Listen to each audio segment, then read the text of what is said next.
말씀은 누가복음 4장 42절에서 43절입니다. 날이 밝음에 예수께서 나오사 한적한 곳에 가시니 무리가 찾다가 만나서 자기들에게서 떠나시지 못하게 만류하려 하매 예수께서 이르시되 내가 다른 동네들에서도 하나님의 나라 복음을 전하여야 하리니 나는 이 일을 위해 보내심을 받았노라 하시고, 이 일을 위해 보내심 받다라는 제목으로 말씀이 주는 건 함께 나누겠습니다. 예수님께서 온갖 질병을 고치시고 귀신을 내쫓으셨습니다. 그 말씀에 권위와 능력이 있었기 때문에 오직 말씀만으로도 그 모든 일을 하기에 충분하였습니다. 그뿐 아니라 예수님께서는 귀신들이 예수님을 향해 하나님의 아들이심을 말하는 것을 허락지 않으셨습니다. 아직 그의 때가 이르지 않았고 자신이 해야 할 일이 여전히 남았기 때문입니다.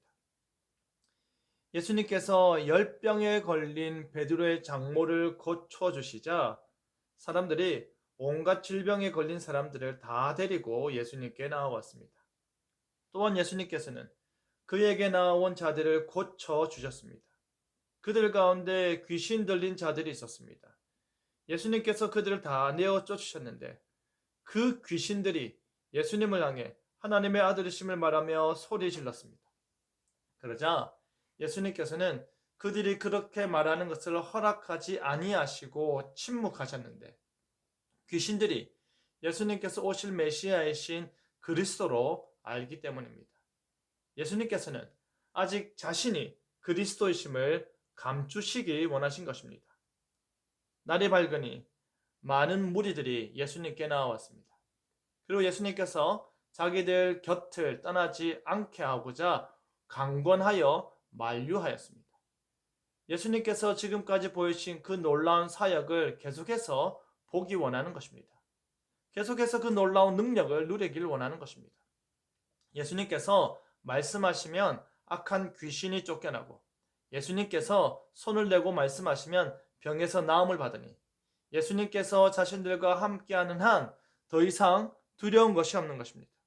그렇기 때문에 그들은 예수님을 강권하여 자기들 곁에 두고자 했던 것입니다. 무리들의 생각은 그러했을지 몰라도 예수님의 생각은 달랐습니다. 예수님께서는 한 곳에 머물러 있을 수 없었습니다. 예수님께서는 하나님의 나라 복음을 다른 곳에도 전해야 했기 때문입니다. 예수님의 모든 가르침과 사역의 핵심이라 할 수 있는 하나님의 나라 복음으로 흑암의 권세에 사로잡혀 있는 사람들을 구원하여야 하는 것입니다. 예수님을 자신들 곁에 붙들어 머물고자 하는 무리들은 여전히 예수님을 세상의 왕으로만 생각하며 지금 이 땅에서 자신들을 복되게 하는 존재로 여기고 외부로부터 오는 침략과 핍박으로부터 해방시켜 줄 분으로 기대하는 것입니다. 그들이 듣고 그들이 나음을 받으며 들은 하나님의 나라 복음을 이 땅에 속한 것으로 오해하는 것입니다. 예수님을 마치 구약시대의 지역별 사사와 같이 생각하는 것을 예수님께서는 그것이 아님을 말씀하시는 것입니다. 하나님의 나라가 이곳뿐 아니라 다른 곳에서 임해야 하고 그 하나님의 나라가 베푸는 능력을 다른 사람들도 맛보아야 하기 때문입니다. 예수님은 자신 안에 임재한 하나님 나라를 실로 이 땅 가운데 실현시키기 위해서 두루두루 몸소 복음을 전하고자 하신 것입니다.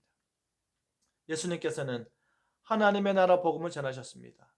자신을 따르고 좋아라 하는 사람들에게만 전한 것이 아니라 복음을 아직 접하지 못한 자들에게 친히 가셔서 그 나라의 권능을 드러내셨습니다. 복음을 믿는 자들뿐 아니라 복음을 듣지 못하고 필요로 하는 자들에게 친히 가셔서 말씀을 가르치시고 능력으로 고치시며 그들을 하나님 나라 백성이 되게 하신 것입니다. 하나님 나라 백성이 됨으로 인해 말씀 안에서 그리고 회복된 몸과 영혼으로 구원의 기쁨을 누리는 것입니다. 그 안에서 하나님의 통치를 즐거이 받아 순종하는 것입니다. 우리 역시도 하나님의 나라 복음을 전해야 할 것입니다. 이미 전도의 메시지를 전한 사람뿐 아니라 아직 전하지 않은 사람들에게도 전하여야 할 것입니다. 그것이 예수님의 모습을 본받는 것임을 기억하시길 바랍니다. 하나님의 나라 복음을 위해 보내심 받았음을 기억하고 실천하는 저와 여러분 되기를 간절히 바랍니다. 아멘.